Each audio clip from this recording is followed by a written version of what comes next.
So Karen, what would you say to couples who are saying, I hear what you're saying, but I'm just so tired. I mean, we've been just dealing with the same old things for years, and in fact, I have a young man that I'm talking to right now, and his wife is just sort of tired of his non-strengths, and he is just desperate for things to turn around. But I think he doesn't even realize some of the things that he's doing to contribute to the problem.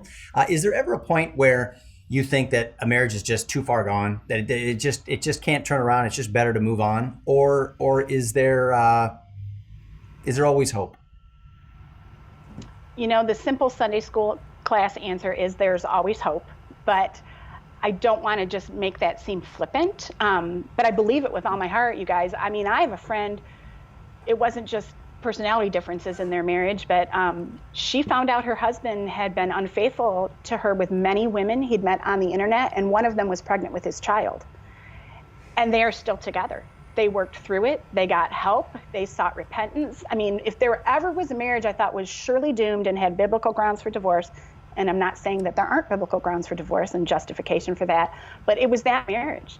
And yet they, Lord, he was truly just broken and repentive and willing to put some tough measures in place so that he didn't go down that path again. And their marriage today, they're both in ministry. He's a pastor now. And I look at their marriage and I think there is always hope. But that can sound kind of sing-song and idealistic when you're dealing with, like what you say, this friend of yours is dealing with. You do get tired, especially if you're the spouse that feels like you're the one that wants to keep working on it and the other one doesn't. It can get discouraging. Yeah. But again, if we can go back to what we were talking about earlier, that right perspective that I'm going to keep displaying the gospel despite how I'm treated. I'm not talking about abuse, but just despite how I feel, or maybe I feel slighted, or maybe we're dealing with the same issue over and over again.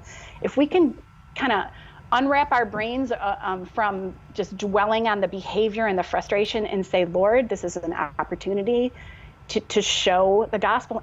Yeah. I mean, I often think when I'm frustrated, this is a little sermon I preach to myself. I want to be more like Jesus. What Christian doesn't say they want to be more like Jesus? We want to be more grace-filled and loving and forgiving.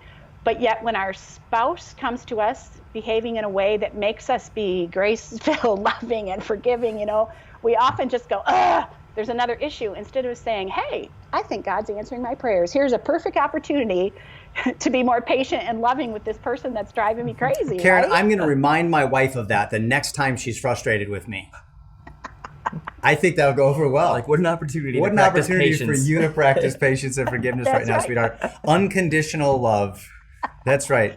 You need I'm saying, like, preach it to yourself in your head. Okay. All right. I misunderstood.